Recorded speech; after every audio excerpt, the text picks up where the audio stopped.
que lo pueden llevar a hacer un tromboembolismo pulmonar?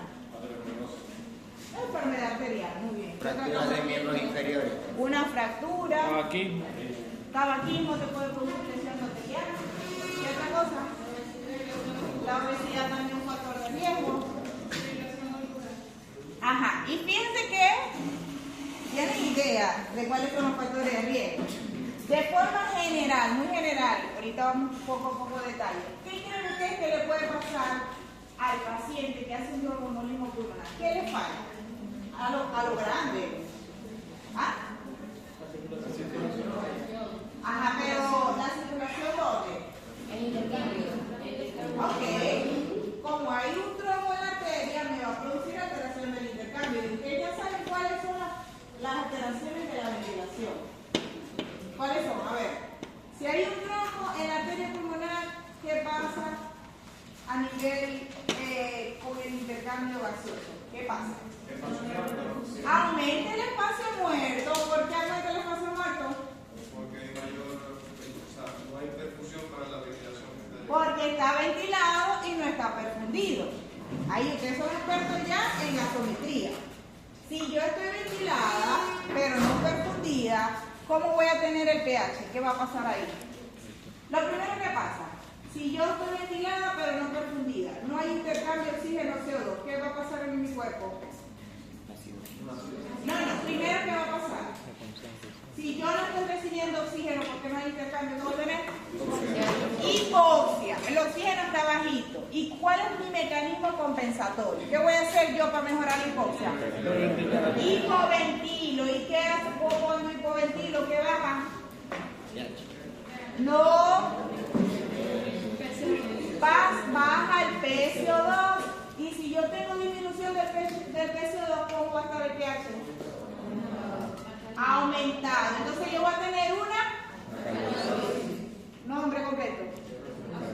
Alcalosis respiratoria. Sencillito. Alcalosis respiratoria con hipoxemia.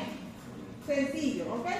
Bueno, vamos a entrar en materia entonces. ¿Vieron que lo que tienen que tener conocimiento base y lo demás va solo? Y así es todo. Ustedes lo que tienen que hacer es la relación y usar. A veces ustedes se bloquean. Y ustedes si no leyeron no saben nada. Pero lo importante es usar la lógica y comenzar a unir el conocimiento que ustedes tienen. Si ustedes tienen un conocimiento de anatomía y de fisiología, saben perfectamente fisiopatología.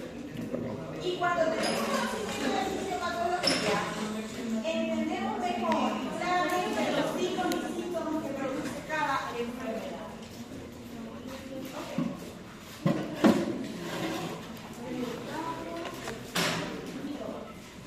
Ajá, entonces, dijimos,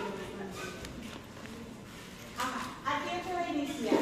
La enfermedad, el tromboembolismo pulmonar, está dentro de lo que son las enfermedades trombóticas venosas. Está dentro de lo que es la enfermedad trombótica venosa. Y la enfermedad trombótica venosa son dos. La trombosis venosa profunda y el tromboembolismo pulmonar. La trombosis venosa profunda se produce porque hay afectación, hay un trombo en las venas y sobre todo en miembros inferiores. Y el tromboembolismo pulmonar ya sabemos que la lesión es a nivel del lecho vascular. Ahora bien, el tromboembolismo pulmonar es una enfermedad que todos deben conocer. El cirujano, el internista, el intensivista, hay que pensarla, porque es una de las principales causas de muerte súbita. Y si nosotros no pensamos, no lo identificamos rápido, no le vamos a dar tratamiento. Afortunadamente no es tan frecuente. ¿Dónde escucharon ustedes tromboembolismo pulmonar? ¿Lo habían escuchado? Sí. Con el COVID fue muy frecuente. Era una de las principales causas por las cuales los pacientes fallecían. Y por eso hoy en día cada vez se piensa más y se busca. Muy frecuente le ven a los pacientes que le pedimos dinero de él. Muy frecuente. Entonces, todo el equipo médico debe tener el conocimiento y saber manejar. Esta es la agenda que vamos a usar el día de hoy. Sencillo. La definición, epidemiología, cuáles son los factores de riesgo, su mecanismo fisiopatológico, cuáles son los signos y síntomas que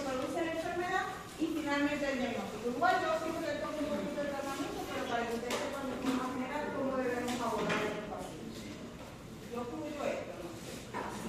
Ponemos así. Ay, ese poco.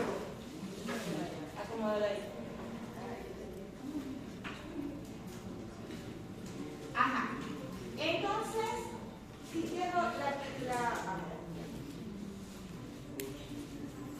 como ya lo había dicho su compañero, definimos el tromboembolismo pulmonar como una enfermedad, una entidad clínica caracterizada por oclusión o taponamiento de una parte del territorio de la arteria pulmonar. Y esto ocurre normalmente porque un émbolo se desprende y va y obstruye esa arteria. Normalmente esos émbolos vienen del miembro inferior. Y ahora ustedes me van a recordar, o vamos a hacer la primera pregunta, sencillito para que se despierten. Si yo tengo un trombo en miembros inferiores, yo puedo tener un tromboembolismo pulmonar a través de qué vía. ¿Cómo llega ese trombo allá? ¿Cómo viaja?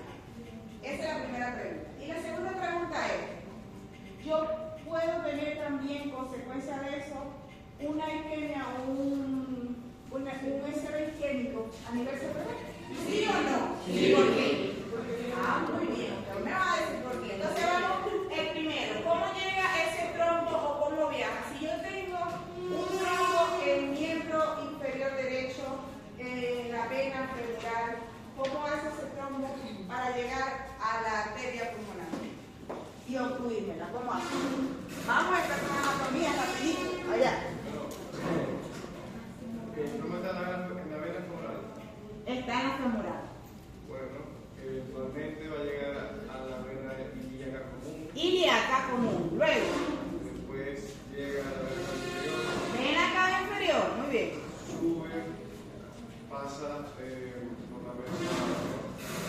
Pasa así. Sigue Sencillo. subiendo hasta la aurícula derecha. La aurícula derecha pasa a la aurícula derecha. Y el aurículo derecho sale por la arteria pulmonar. Ajá. Y ahí la obstruye. Y ahí lo fluye. Muy bien. Sencillito.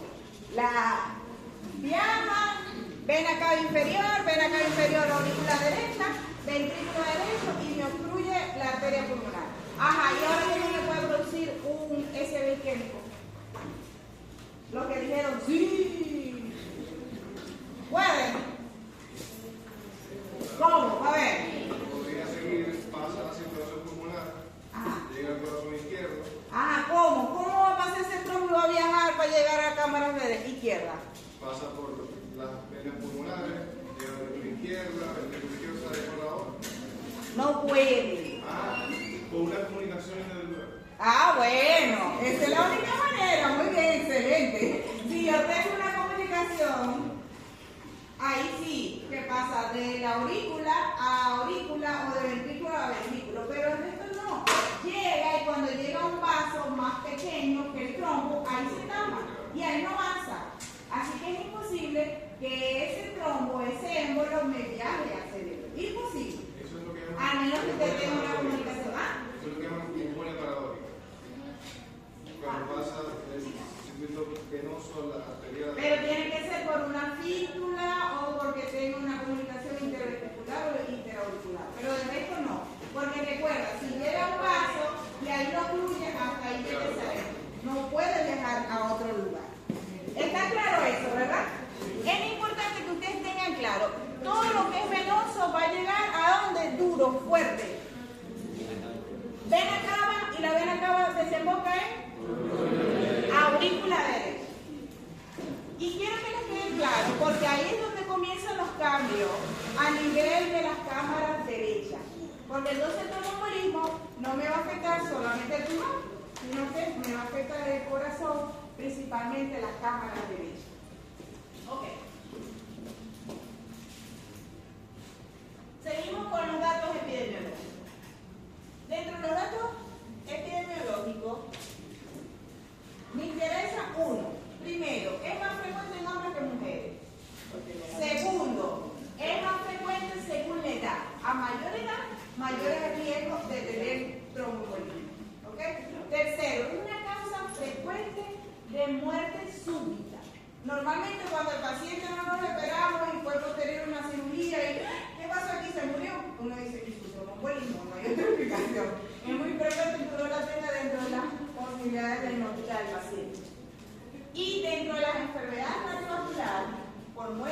cardiovascular, es la tercera causa.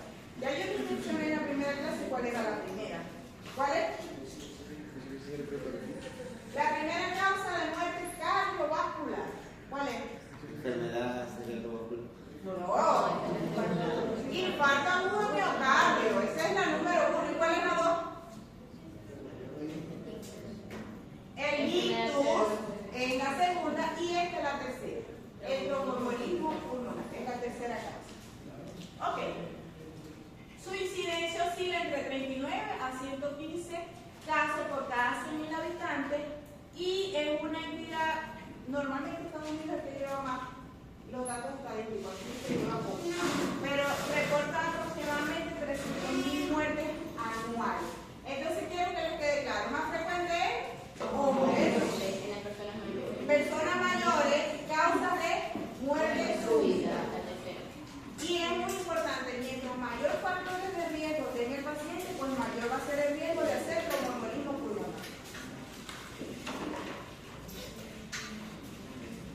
Ahora vamos con los factores de riesgo. Yo les había mencionado algunos, pero es importante que nosotros clasifiquemos los factores de riesgo en alto, mediano y bajo. ¿Ok? Sin embargo, los que son de bajo, si se suman, igualitos son importantes. Por ejemplo, si yo tengo 2 o 3 o 4 factores de riesgo bajos, es importante. Entonces, muy bien, a ver. Dentro de los factores de riesgo altos, los principales son la cirugía. Mientras mayor sea la cirugía y es más reciente, mayor va a ser el riesgo. Sobre todo cirugía de cadera, cirugía de miembros inferiores, pacientes politraumatizados, pacientes que hayan tenido un antecedente de tromboembolismo pulmonar previo o pacientes que tengan una trombosis venosa profunda reciente diagnosticada. Esos son pacientes con neoplasia, esos son pacientes de alto riesgo. Pendiente con esto, porque en base a los factores de riesgo es que yo voy a hacer la clasificación al final para decidir la conducta médica. Los factores de riesgo medio pueden ser pacientes que tengan antecedentes de OSB, sobre todo que les haya dejado secuelas, que los tengan encamados. Y ahí me voy a hacer una pregunta, ¿por qué es tan importante el que el paciente esté inmovilizado? O sea, el paciente que tiene una fractura y esté inmóvil, o el paciente que está encamado por un ACV, ¿por qué? ¿Por qué creen ustedes? La circulación. O la circulación. Yo ustedes me van a recordar a mí. ¿Cómo se da el retorno venoso? ¿Qué favorece a que haya retorno venoso? Correcto. La parte arterial, ¿de qué depende? Que uno, la perfusión, ¿de qué depende? Del gasto cardíaco y de qué otra cosa depende ya. Yo. Ajá. No sabéis. No, bueno, él te lo está diciendo ahí muy bien. Depende del gasto cardíaco y de la resistencia vascular. Muy bien, de eso depende de mantener, de garantizar ese flujo sanguíneo a los tejidos. Pero la parte venosa o el retorno venoso depende de la contracción de los músculos y también depende de otra cosa, de unas válvulas que están en los vasos, que impiden que haya retorno. Entonces es importante que mi miembro esté en movimiento, porque si no está en movimiento yo voy a favorecer a lo que es la éresis venosa y por tanto la formación de coágulos. ¿Sí estamos claros? Dentro de los riesgos medios, también tenemos pacientes que están tomando anticonceptivos orales, favorece el desarrollo de trombos, pacientes que hayan por lo que se le haya colocado una catéter venoso central. Y entre los bajos riesgos puede ser, por ejemplo, pacientes que hagan viajes largos y estén mucho tiempo inmovilizados, eso puede favorecer. Pacientes embarazadas, pacientes con obesidad, la edad avanzada, todos esos son factores de riesgo. Ahora bien, cuando entramos a la fisiopatología, lo primero que ustedes deben conocer es esto, la triada de Virchow. Muy famosa, siempre se pregunta en las revistas. ¿Ya la han escuchado?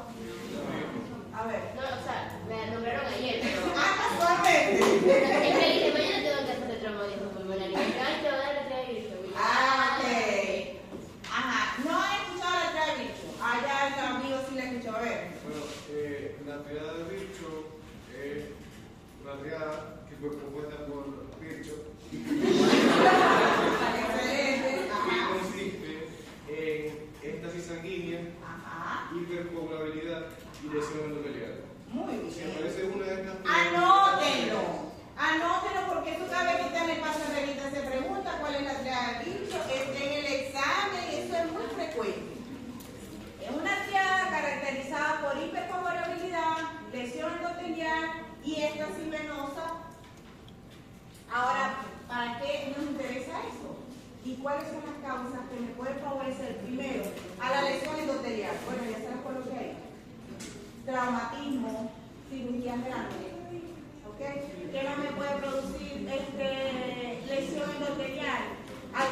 punción, suministrar quimioterapia, todo eso me puede producir lesión endotelial.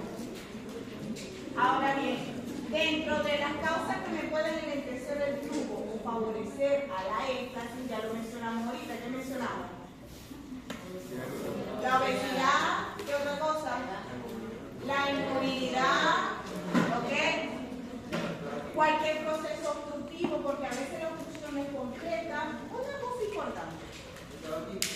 El tabaquismo. Ok. ¿Y qué me puede favorecer la hipercoagulabilidad? Ahí la tenemos. Cáncer, embarazo, puerperio, reemplazos hormonales. Ajá, vamos a ver esta pregunta. ¿Cómo sospechan ustedes que el paciente tiene una trombosis venosa profunda en miembros inferiores? Sencillito. ¿Ah? Hay edema, muy bien. ¿Qué otra cosa? Dolor. Ok. ¿Y el edema es unilateral o bilateral? Bilateral. Entonces eso es sencillo. Cuando es bilateral pienso en otra causa. Pero si yo veo que tengo un edema unilateral y que ese edema es importante y hay dolor, yo pienso que hay una trombosis venosa. Muy bien. Excelente. ¿Vieron que no es necesario leer tanto? Después de esto sí tienen que hacer la revisión para que ustedes entiendan el conocimiento. Y ahí vemos como un trombo, ¿verdad? Fíjense cómo se ve allí las válvulas, que son las que deberían impedir el retorno venoso, y la otra bomba que es el músculo. ¿Ok?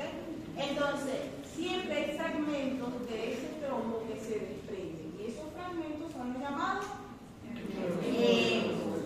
que una vez que viajan van a llegar a la cámara derecha.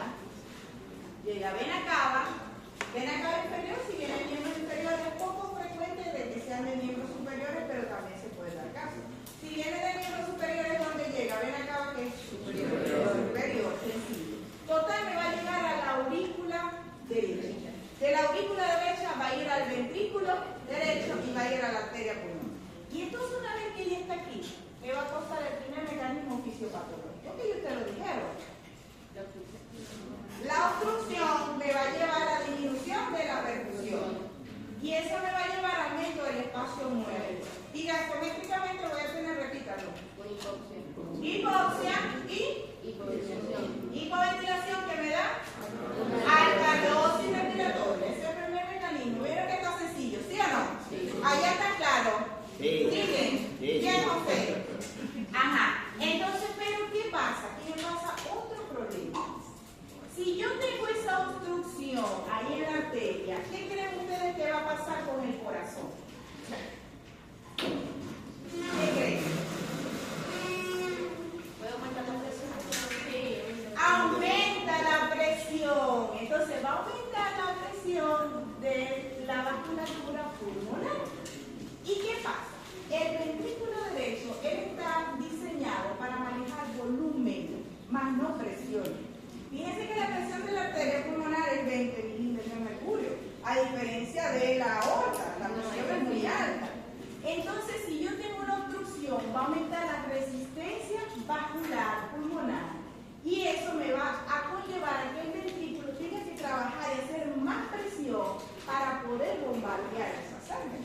¿Y qué creen ustedes que va a pasar en ese corazón que está trabajando ahora con presión cuando él nunca está sometido a eso? ¿Qué va a hacer? ¿Qué va a hacer? ¿Cuál es el mecanismo compensatorio que nos va a dar nuestro cuerpo? ¿Qué creen ustedes?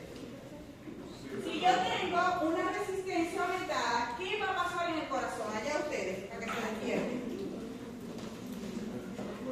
A ver, ¿qué hace el ventrículo? Tengo resistencia al paso. ¿Qué puede hacer él para avanzar? Sí, hipertrofia. ¿Pero qué hace? Los mecanismos del sistema nervioso autónomo son claros. Él dice, bueno, hay hipoxemia, yo voy a aumentar la frecuencia, ¿verdad? Y como hay la resistencia, voy a aumentar el inotropismo, voy a aumentar esa fuerza de contracción. Pero al estar haciendo, aumentando esa fuerza de contracción, ¿qué va a hacer? Si hipertrofia y luego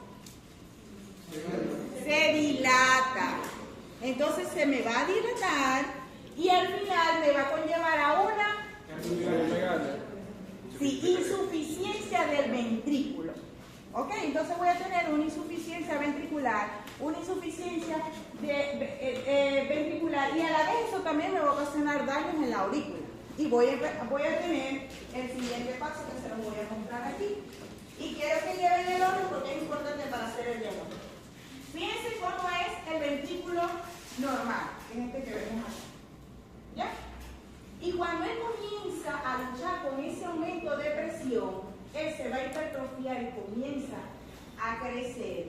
Pero al final, como esto es muy rápido, y por eso dependiendo de qué tantos trombos hayan, pues la lesión cardíaca va a ser mayor, ¿no? No es lo mismo poco trombo, que mientras más aumentada está la resistencia de la vasculatura pulmonar, pues los daños cardíacos van a ser más grandes. Entonces, ¿qué va a pasar con él al hacerse insuficiente? ¿Qué creen ustedes que puede pasar? Si ya yo no tengo suficiente, al principio trato de luchar, pero llega un momento en que me agrando y ya no tengo mucha fuerza. ¿Qué me va a pasar? ¿Qué va a pasar con el gasto de ese ventrículo derecho? Disminuye el gasto. Cuando el paciente ya está en insuficiencia, disminuye el gasto. Pero si él me disminuye el gasto, uno, otro, me desplaza ese tabique hacia allá, me va a empezar a afectar el trabajo del ventrículo izquierdo, ¿correcto? Entonces me afecta, me disminuye el tamaño, me aprieta porque este está muy grande. Y aparte de eso, al disminuir el gasto del ventrículo derecho, ¿qué va a pasar con el ventrículo izquierdo? Si después la sangre aquí pasa para allá, ¿qué pasa? Disminuye también el gasto del ventrículo izquierdo. Y si disminuye el gasto del ventrículo izquierdo, ¿qué pasa? Pero si yo bajo el gasto, ¿qué pasa con la tensión? El paciente se va a tornar hipotenso y eso no se va a lograr compensar porque hay falla cardíaca. Y entonces un paciente que está hipotenso, con falla cardíaca, eso es igual a que el amigo que me responde todo. No hipotenso, con falla cardíaca, eso es igual a shock cardiogénico. Pero estamos ahí, pero ya es cardiomédico, ya ese corazón ya no te funciona y eso va a llevar a la muerte. Y por eso es que si el trombo es masivo, el paciente va a morir, pero así de rápido. O sea, no nos va a dar chance de identificar, de hacer el diagnóstico cuando ya el paciente se nos vaya. Cuando es masivo, cuando no, pues nos da chance de pensarlo y de empezar el tratamiento. ¿Sí está claro? Entonces, en la guía de actualización del tromboembolismo pulmonar está, fíjense, ese continuo de todos los cambios que suceden para que el paciente llegue a shock y muera. ¿Quién se atreve a hacer el resumen? Paso a paso. Y guiándose por ahí. El resumen, bueno, adelante, todo te está mirando tu compañero. Vamos a tener en el paciente con una oclusión de la arteria pulmonar, en algunas partes del pulmón vamos a tener un coeficiente de tensión perfusión aumentado, hay más ventilación que perfusión, ¿cierto?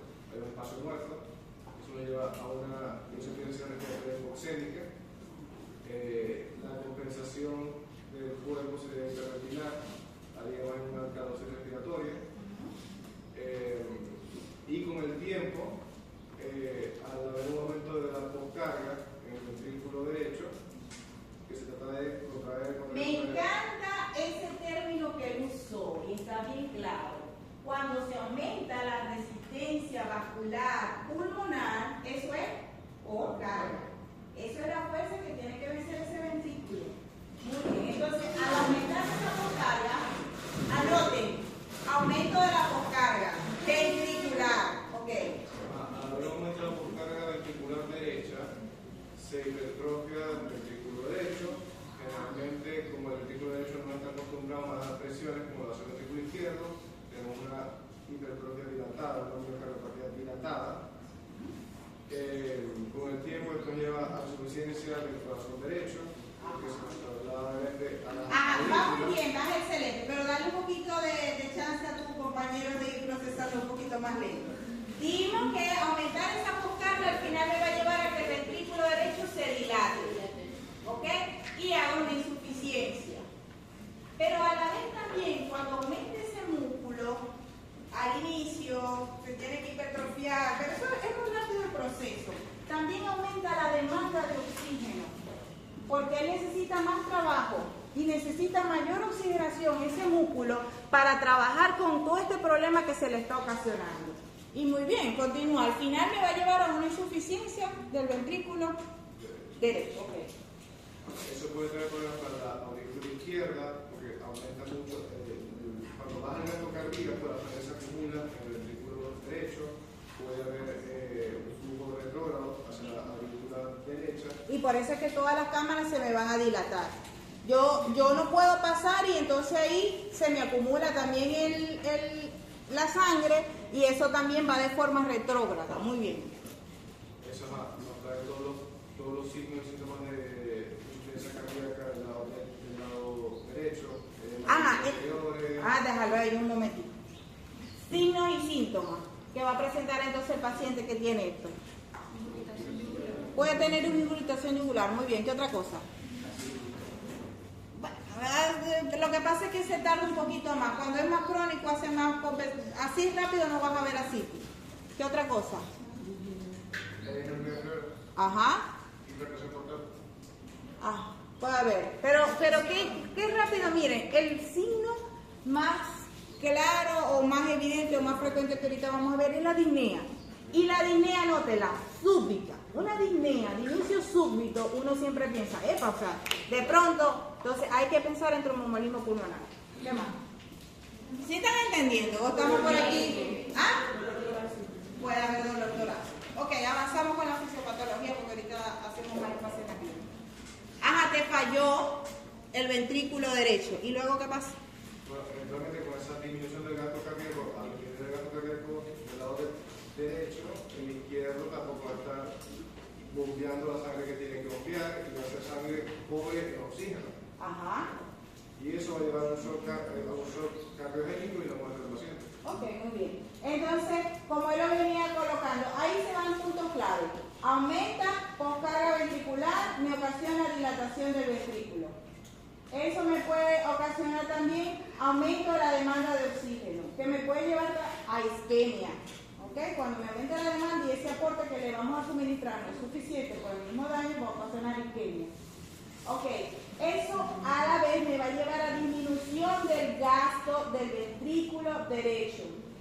Y eso va a disminuir el gasto del izquierdo también, me va a llevar a hipotensión, shock cardiogénico y finalmente muerte. A los míos, hagan el esquema. Esquema, eso va a preguntar fijo. Esquematice la fisiopatología de tromboembolismo pulmonar. ¿Sí le quedó claro? ¿Podemos avanzar? Sí. ¿Duda? Allá. A ver, ella que está ahí pensativa, no dice sí o no. ¿Te viste? Clarito. ¿Y por acá qué hay? Ve que al final le vuelvo a preguntar lo mismo. Oye, lo mismo. A ver si sí quedó claro. Ajá, ahora vamos con los signos y síntomas. Vamos por aquí. Hay muchos signos y síntomas que se pueden presentar en un paciente que tiene tromboembolismo pulmonar. Y uno de los que yo les mencioné fue disnea. Y lo característico de la disnea es que es muy súbita. Puede haber tos, dolor torácico, puede haber hemoptisis, sibilante, puede haber síncope. Pero fíjense que ahí están todos los que pueden presentar en orden de frecuencia. Y uno de los principales, no síntomas, sino signos, es la taquicardia, como mecanismo de respuesta a ese proceso que se está presentando. La disnea es otro de los más frecuentes, la taquipnea, y ya le había mencionado el dolor, la tos, el síncope, insuficiencia, todos los signos y síntomas que van relacionados con la insuficiencia cardíaca derecha. Y por último vamos a hacer el diagnóstico, que antes de entrar en el detalle del diagnóstico, ustedes mismos me van a decir, con lo que ya hemos visto, qué exámenes le podemos pedir al paciente para hacer el diagnóstico de tromboembolismo. A ver. Una radiografía de tórax. ¿Qué otra cosa? Una tomografía. ¿Una tomografía normal? Aquí le dice la compañera, dilo duro. Una angiotac, porque yo necesito ver eso, yo necesito ver la arteria pulmonar y ver si hay coágulo o no. Entonces, la angiotomografía, antes que yo entre en materia, es el gold estándar para hacer el diagnóstico. Antes era la angiografía. Pero la tomografía la ha ido desplazando porque nos da como más detalle. Pero los dos son muy específicos al momento de hacer diagnóstico de tromboembolismo pulmonar. ¿Qué otra cosa le haré a ustedes? Ajá, estamos en Venezuela. Le hago un pH gas. Muy bien. Ajá, ¿qué más? Ahorita me dicen que vamos a ver otra vez el pH. Lo mismo, pero vos sabés que algunos ya van y otros van más lento. Entonces es importante que todos vayan al mismo son. ¿Qué otra cosa? Le hago tiempo de coagulación y dijiste antes algo muy importante. El dímero D. ¿Qué otra cosa le hace? Piensen. ¿Qué? Un ecocardiograma. Yo le voy a hacer un ecocardiograma porque dijimos todo lo que pasa ahí, en el corazón. Ok, ¿qué más le podemos hacer? Gasometría arterial. Ajá, ya lo dijeron. ¿Qué otra cosa? Que hay una emergencia que le hace a todos los pacientes que llegan con dinero y dolor. Un electro. Ok, ¿qué más? Ajá, la cintilograma, ventilación, perfusión o gamografía. ¿Qué otra cosa? Si yo creo que tiene un trombo en miembros inferiores y esa fue la causa, ¿qué le puedo hacer? Un ecodoppler de miembros inferiores para hoy. ¿Okay? Incluso en estos días en Semio vi que una cosa rápida que podemos hacer para descartar que una trombosis venosa profunda Es una maniobra. Ajá, no recuerdo el nombre.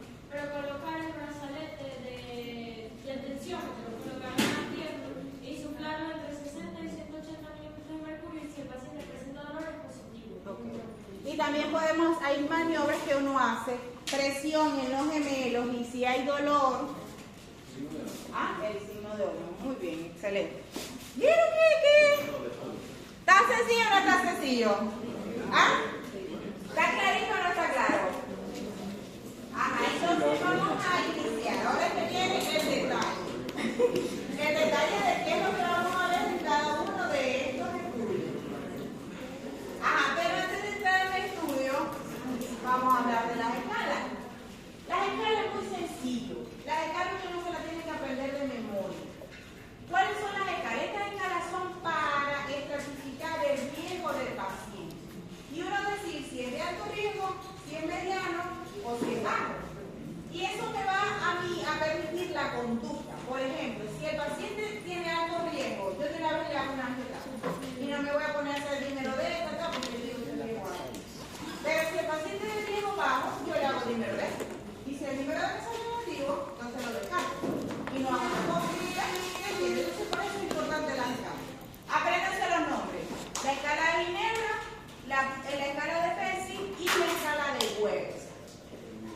Aquí vamos a tener cuáles son los ítems para hacer el puntaje. Por ejemplo, en la escala de Ginebra, fíjense que le dan un punto si el paciente tiene una edad mayor de 65 años, 3 puntos si tiene antecedentes de trombosis venosa profunda, otro puntaje si ha tenido cirugía, sobre todo si ha tenido fractura de cadera. Entonces, si el paciente tiene la frecuencia cardíaca, fíjense, entre 75 y 94, pero si está mayor de 25, el puntaje es diferente. Entonces, esto no se lo tiene que aprender de memoria. Cuando usted ve a un paciente que tiene riesgo, usted se va a la escala y usted le van dando el puntaje. Entonces, lo que me interesa es que ustedes lo clasifiquen. Si es de 0 a 3, ustedes dicen que es baja sospecha, porque no tiene casi puntaje. Pero si es de 4 a 10, decimos que es sospecha intermedia. Y si es mayor de 11 puntos, entonces decimos que es alta sospecha de tromboembolismo. La otra escala es similar. Y si se fijan, ¿verdad? Esos ítems están relacionados con Clarito, a ver. El que tiene el bolígrafo. ¿Cómo se llama? Paul. Paul. No, Paul. Paul. Ajá, Paul. ¿Con qué está relacionado eso que si la edad, el sexo, cáncer, insuficiencia cardíaca? Los factores de riesgo. Entonces, está relacionado con los factores de riesgo y según eso yo tengo un puntaje. Fíjense que Pesci, el índice de severidad de la enfermedad pulmonar, te lo estratifica en muy bajo riesgo, intermedio, alto riesgo o muy alto riesgo. Y eso depende del puntaje. Fíjense que por la edad, bien, le dan un punto por la edad. Por ejemplo, si quiero 80 son 80 puntos. Y ahí ustedes comienzan a hacer la suma. Claro. Okay. Y la otra que les mencioné es la escala de Weber. Y es lo mismo. Tiene un puntaje según los factores de riesgo y ahí nosotros tienen que aprendérselo de memoria. Que yo me metí en una aplicación en el teléfono y fíjense, esta es la de web. Y me sale el primer, este renglón, ¿ves? Lo primero que me sale es esto. Y yo le doy a los factores de predisponentes. Y yo veo, tiene más de 65 años y le doy clic. Y tuvo un antecedente de trombosis venosa profunda, le doy clic. De aquí no tuvo más nada. Ya dentro de los síntomas tuvo hemoptisis y tuvo dolor en miembros inferiores. Le doy, lo marco. Y dentro de los signos tiene el pulso de 100, entonces marco. Y él automáticamente me da el puntaje. Y él ahora me dice, si vamos, siempre o no. ¿Cómo se llama la aplicación? Usted coloca en el Google para calcular tromboembolismo pulmonar. Y te sale el de web, ese es el de web. Te sale la de Pepsi y te sale Ginebra. Entonces ustedes tienen su aplicación en su teléfono y simplemente le marcan y ahí va a dar de una vez el riesgo. Eso no hay que aprendérselo, pero sí saber cuáles son las escalas y para qué me funciona. ¿Para qué necesito yo hacer esa escala? A ver, te lo acabo de decir. No se lo voy a preguntar a ti, le puedo perdonarlo. ¿Para qué les acabo de decir yo que uno hace esa escala? Para saber el factor de riesgo. Ajá, el factor de riesgo. Entonces yo digo alto riesgo. ¿Y eso me va a permitir a mí qué? De forma general, porque no lo he detallado ahorita. Yo digo, tengo alto riesgo. Es sencillo. Abordarlo de manera inmediata. Exacto, es para yo tomar la decisión. ¿Qué voy a hacer si es alto riesgo? No es lo mismo si yo digo esto es riesgo bajo a que es alto riesgo. La conducta es así, lo que yo voy a hacer es diferente. Para eso son las escalas, ¿ok? Para ayudarme a mí, ¿qué conducta debo tomar antes si es bajo, mediano o es alto? Pues muy alto, como lo dice en Pepsi. ¿Cuál es la diferencia en cada uno? No, todas están validadas y todas se han hecho estudios con ellas y demuestran que sí son efectivas para estratificar el riesgo. No hay una que dice que es mejor que la otra, hay estudios con una y con otra, las tres están validadas para hacer la estratificación de riesgo de tromboembolismo pulmonar. Ahora bien, uno puede usar dos para complementarse y uno compara una con la otra y vemos. Okay. Entonces, ¿cuáles son los estudios complementarios que yo le voy a hacer? ¿Qué creen ustedes que le pueden hacer más fácil al paciente? El electro. ¿Ah? El electro. El electro, eso lo hacen ustedes mismos. ¿Qué más? El eco. El doble. Ahorita, como vamos en el avance, ya eso es el quinto pilar del examen físico. Todos vamos a aprender. Y va a ser fácil uno identificar que sí, hay presencia de trombo. Es más, cuando yo esté ejerciendo, todos van a tener su eco en el bolsillo. Porque va a ser parte del examen físico. ¿Ok? Ahorita no, pero ojalá lo enviamos a ecografía. Pero cuando yo esté ejerciendo, ya ustedes van a ver que eso es así. Que ustedes en su práctica diaria van a tener un ecógrafo portátil en el bolsillo para complementar su examen físico. La angiotac. ¿En quién le va a hacer yo angiotac directo? Yo ahorita les dije. Si el paciente tiene muy alto riesgo, hay que hacerle de una vez angiotac. No te vas a poner a hacer otras cosas porque consideráis que es muy alto el riesgo y le van a hacer angiotac. Y si yo no tengo angiotac, ¿qué creen ustedes que yo puedo hacer en la emergencia? Si yo creo que tiene muy alto riesgo, le puedo hacer Doppler. ¿Qué otra cosa me puede ayudar? El eco también. Entonces, si yo no tengo la herramienta, como aquí los venezolanos nos pasa, unimos otras cosas y tomamos la conducta de una vez. No es necesario porque la mayoría no se hace la angiotac. Muchos sí, pero la de los hospitales, la mayoría no. Ok, entonces vamos a empezar con el número D. El número D, ¿verdad? Es un producto de la degradación del fluido. Y en todo un proceso trombótico, el va a estar aumentado. ¿Qué tiene que aprender usted del número D? El valor de corte, que es 500 nanogramos sobre decilitro. Y esta prueba es importante. Es muy sensible, pero es poco específica. ¿Por qué poco específica? Porque puede estar aumentando en pacientes que fueron operados, en pacientes que tienen un SB, en pacientes, cualquier de esas entidades te puede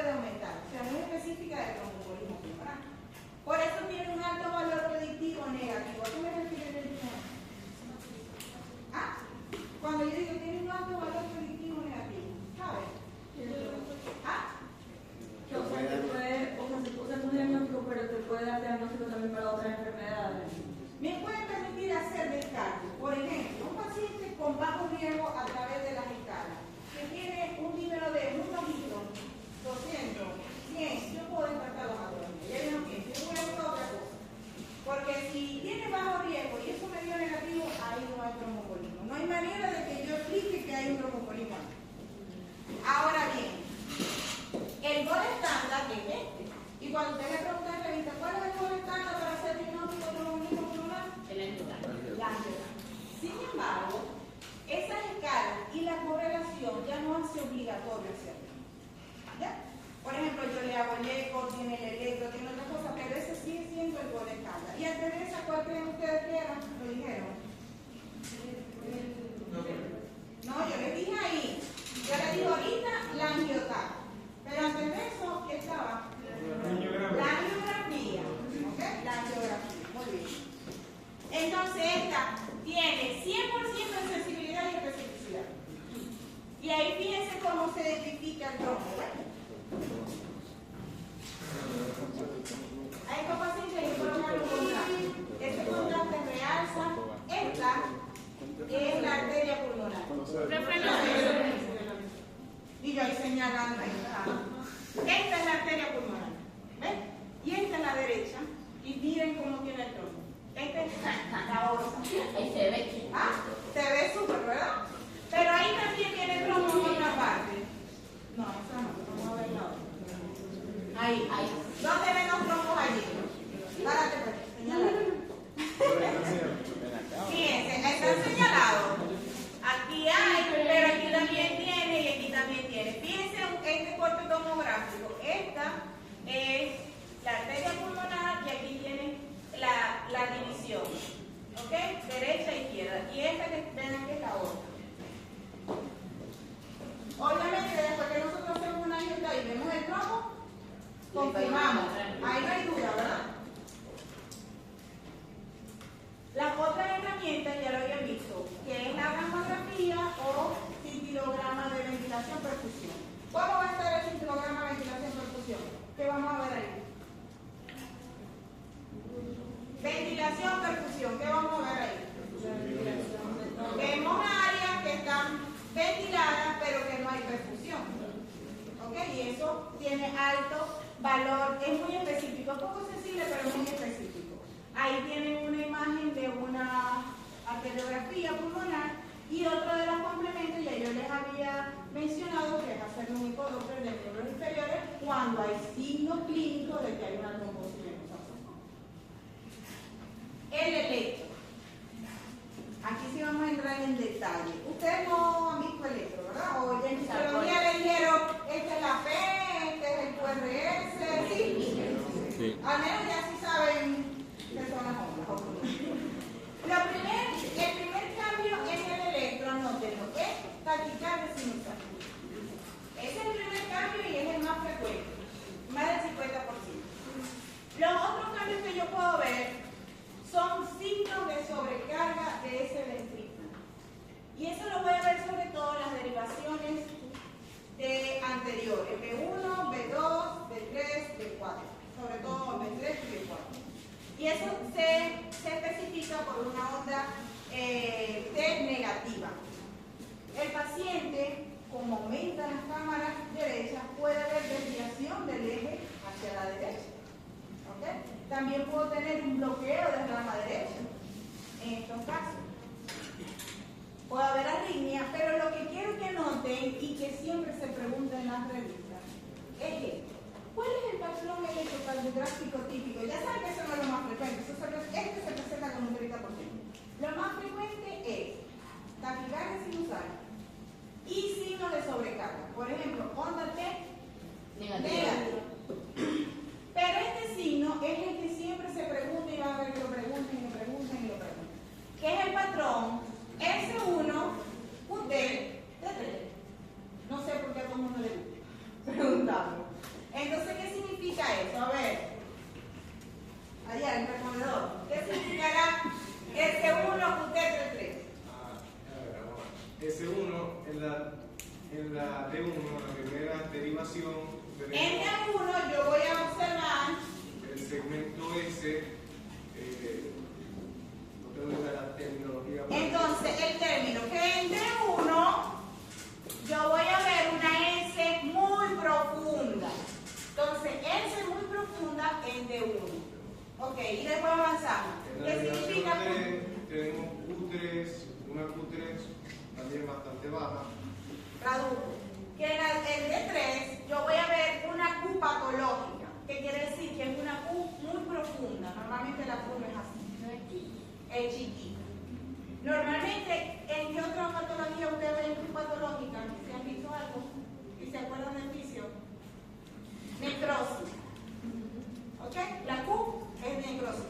Cuando no hay riesgo es necrosis. Entonces, Q profunda en D3. ¿Y qué más? D3 es la onda invertida, es la D3. Y la onda es la T invertida en D3. Eso es todo. Entonces es un patrón que les gusta mucho preguntar, que es un patrón típico, no es exclusivo, pero sí se presenta con alguna frecuencia en los mongolismos. Entonces, patrón S1, Q3, D3. ¿Anotado? Si lo preguntan en el examen, no se vayan a confundir. Ahí vemos lo mismo, pero fíjense que lo que había dicho, este signo es más frecuente, observarlo. Antes que este patrón, observar unas ondas T que están negativas en D1, D2, D3 y D4 también. Entonces ese signo es más frecuente y la práctica de sinusal que el mismo patrón S1, QT, Q3, T3. ¿Listo? Si ahorita se lo pregunto me dicen el patrón, ¿no? Por Dios. Ajá, y entonces el eco, ustedes por deducción, ¿qué creen ustedes que van a ver en el ecocardiograma? Que hay dilatación del ventrículo derecho, el hombre que me está bostezando. ¿Qué más voy a ver en el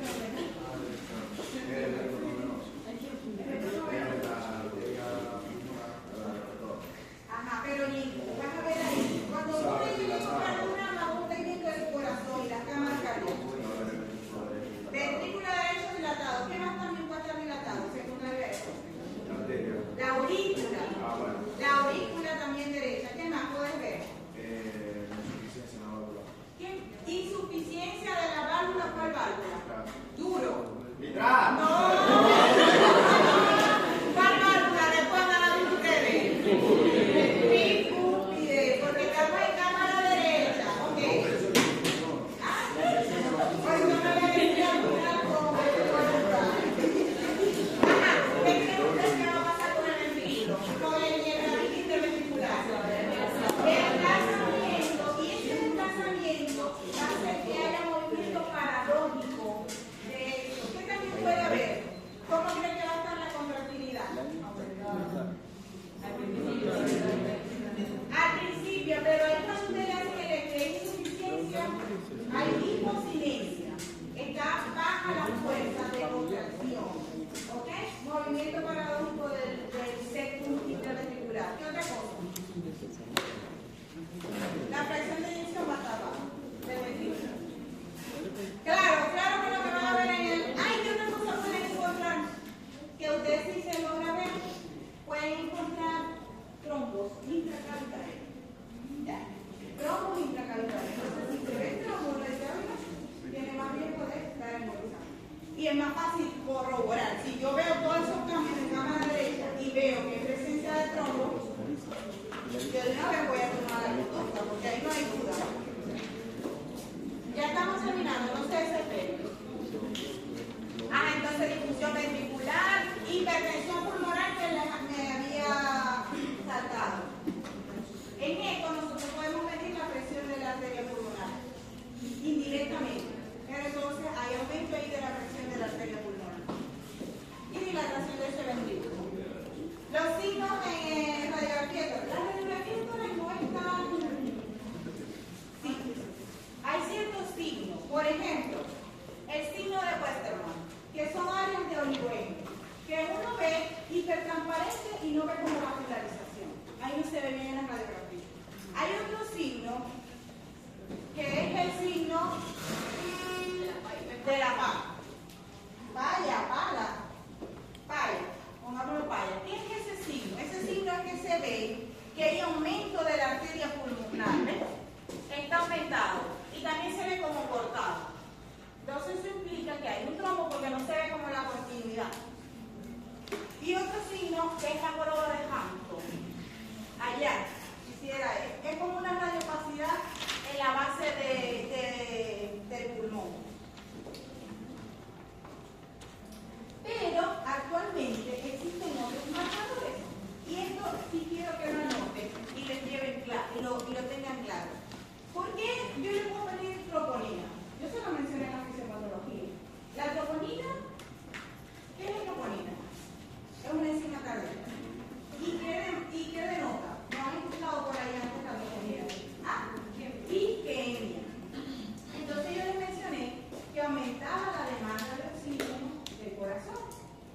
cuando esa demanda no es suplida, que voy a tener isquemia. Y puede entonces que la troponina esté aumentada. ¿Qué creen ustedes el pronóstico si la troponina está aumentada? Hay mayor riesgo de muerte cuando la troponina, porque esto indica que hay más compromiso del pulmón, que hay isquemia que puede caer en paro más rápido. Entonces eso te da pronóstico. Tiene una troponina muy alta. Pronóstico muy malo. Y este otro péptido, anótenlo, que es el péptido natriurético cerebral. Muy famoso actualmente porque los estudios han demostrado la utilidad en pacientes con insuficiencia cardíaca. Entonces, el aumentado de la troponina me dicen que hay gran afectación en el corazón. ¿Ok? Y obviamente cuando ellos están muy aumentados, el riesgo de muerte es mayor. Ay, ya me cansé. Entonces ahí ya vamos terminando. Si yo tengo la sospecha baja o alta, ¿de qué depende sospecha alta o baja? De los factores de riesgo y de la clínica. Ok, entonces, si la sospecha es baja o intermedia, yo le hago dímero D. Y si ese dímero D a mí me sale negativo, ¿yo qué hago? Ok. Ahora, si el dímero me da positivo, entonces me voy a ganar. Si el paciente tiene factores de riesgo alto, yo tengo que hacerle de una vez mandiotar. Porque ya yo sé que el riesgo de que un tromboembolismo es alto. Entonces, ¿para qué me voy a ir con el número D? Si el número D me da negativo y yo tengo sospecha alta, no le voy a hacer más nada. Igual yo tengo que hacer la mandiotar. Entonces, por eso el esquema se va directo para allá. Ahora, si yo no tengo riesgo y me da negativo, obviamente no voy a hacer nada, no voy a coagular. Pero si el riesgo es alto y me da positivo, yo tengo que anticoagular al paciente. Primer mensaje, uno de los últimos mensajes mejor que tiene que llegar. Todo paciente que tiene altos riesgos de hacer trombosis, ustedes tienen que hacer anticoagular. Así que por eso que hasta el traumatólogo tiene que estar pila con eso. Si el paciente tiene signo tiene que estar anticoagulando al paciente porque si no le va a hacer trombosis. Si el médico opera y el paciente después del postoperatorio está mucho tiempo encamado, tiene que estar pendiente de esto y tiene que estar pendiente de la coagulación del paciente. Después de tantos días de la cirugía, tiene que hacerlo. ¿Ok? Ahora bien, si el paciente tiene un tromboembolismo masivo, ¿qué creen ustedes que podemos hacer? ¿Nos da chance de anticoagularlo?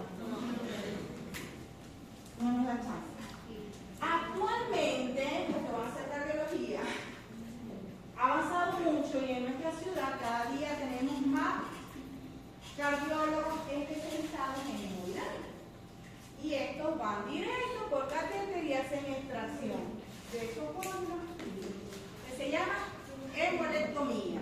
Y esto es lo que necesita el paciente sí o sí, que tiene un tromboembolismo pulmonar masivo. Eso no le va a dar chance de ponerle anticoagulante, de ponerle fibrinolítico, no le va a dar chance. Y esta lámina se la coloqué porque haciendo la presentación me acordé cuando yo estaba con ustedes viendo semiología, el doctor César Cuadra que me dio esta clase. La colocación de filtro de vena cava inferior. Eso no se me olvida de esa clase. Esos pacientes que están encamados, que tienen alto riesgo de hacer tromboembolismo y que tienen contraindicaciones de anticoagular porque tienen mayor riesgo de sangrado, entonces una opción es colocarle unos filtros de vena cava inferior para evitar que esos émbolos asciendan hacia dónde? Hacia aurícula derecha y después la arteria pulmonar. Bueno, yo creo que con esto yo quiero descansar y ustedes me van a hacer resumen antes de yo finalizar. Ya venimos hoy, a ver. ¿Qué es tromboembolismo? ¿Qué? ¿Pulmonar? Bueno, no necesariamente, pero ¿qué es el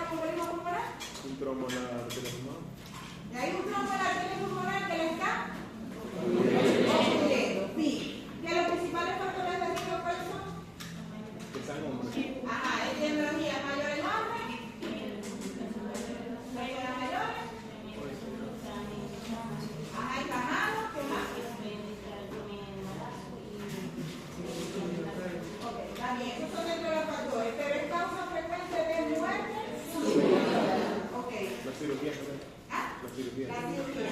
Ajá, otros factores de riesgo. Al menos díganme dos altos y dos bajos. Ajá, uno alto. Cirugía reciente. Déjenos ahí. Lo más alto de que el paciente pueda hacer un trombo, un riesgo más alto. Cirugía. Cáncer. ¿Estuvieron en la clase también, no ellos? Todos. Neoplasia. ¿Y una?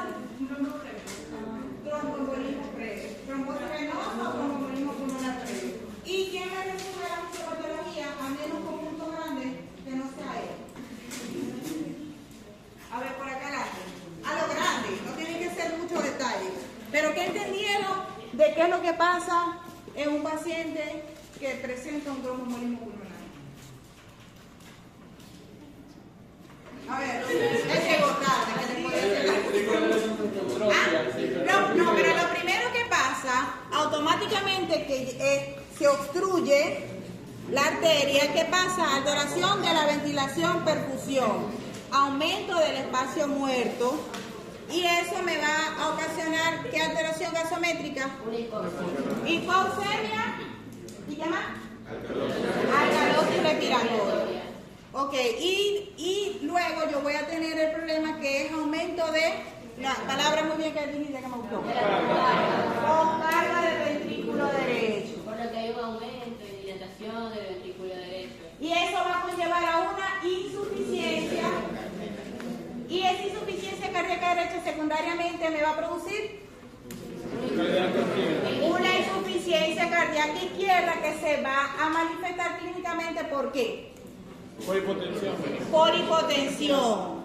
Y eso es igual a un shock y finalmente la muerte del paciente. Entonces, cuando usted tiene sospecha alta, ¿qué cara tiene que usar? Ginebra, y Wells. Y esa escala no me dice más nada que los factores de riesgo. Tengo los factores de riesgo, yo voy a tener la puntuación. Y lo voy a clasificar si el riesgo es bajo, mediano o alto. Y en base a eso yo voy a tomar conducta. ¿Qué herramientas voy a usar para confirmar el diagnóstico? Primero una amiotat. ¿Qué más puedo usar? Si el paciente tiene dinero, pero tiene problemas renales y yo no puedo usar un contraste, ¿qué voy a usar? Cintilograma, ventilación, perfusión. ¿Ok? Ese está indicado en esos pacientes que no le puedo colocar contraste. Otra herramienta era la angiografía, pero también me puedo apoyar de qué, muchachos. El electro. ¿Qué patrón puede haber en el electro? Ajá, ¿qué más veo? Principalmente una taquicardia sinusal y también vamos a tener una nebulosidad. Ajá, una T negativa en cara anterior, o sea que son signos de sobrecarga ventricular, y voy a tener taquicardia sinusal. La taquicardia sinusal es uno de los principales cambios en el electro. ¿Qué más me voy a apoyar yo? Si yo veo que el paciente tiene clínica de un trombo, de una trombosis venosa, ¿qué le hago? Un ecodoppler de miembros inferiores.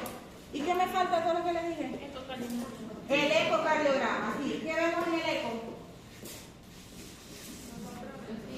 La aurícula dilatada. Escuchen aquí. El ventrículo dilatado. Ventrículo dilatado, la aurícula puede estar dilatada.